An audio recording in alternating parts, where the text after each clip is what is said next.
நாளை தமிழக பாஜக அலுவலகம் செல்கிறேன். எல்லாம் நல்லதாகவே அமையும் என்று புதுச்சேரியின் முன்னாள் துணைநிலை ஆளுநர் தமிழிசை தெரிவித்துள்ளார்.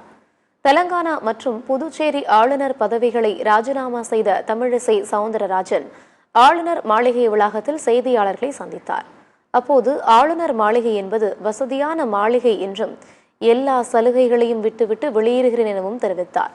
ராஜினாமா என்பது தானே எடுத்த முடிவு என்று கூறிய தமிழிசை புதுச்சேரியை விட்டுச் செல்ல வருத்தமாகத்தான் உள்ளது என்று கூறினார். தேர்தல் தொடர்பாகவும் பாஜக தலைமை தொடர்பாகவும் அவரிடம் செய்தியாளர்கள் பல கேள்விகளை எழுப்பினாலும் பதில் கூறாமல் சிரித்துக்கொண்டே கையெடுத்து கும்பிட்ட தமிழிசை அங்கிருந்து புறப்பட்டுச் சென்றார். ஆளுநர் பதவியை ராஜினாமா செய்த தமிழிசையை புதுச்சேரி முதலமைச்சர் ரங்கசாமி மரியாதை நிமித்தமாக சந்தித்து பேசினார். ஆளுநர் மாளிகையில் நடைபெற்ற இந்த சந்திப்பிற்கு பின்னர் செய்தியாளர்களிடம் பேசிய ரங்கசாமி தேர்தலில் போட்டியிட உள்ள தமிழிசையை சந்தித்து வாழ்த்து தெரிவித்ததாக கூறினார்.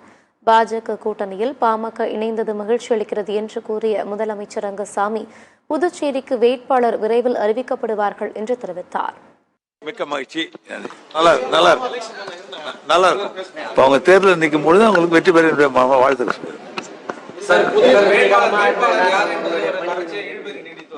சொல்லுவாங்க. அறிவிக்கும் போது தெரியும் உங்களுக்கு யாரு.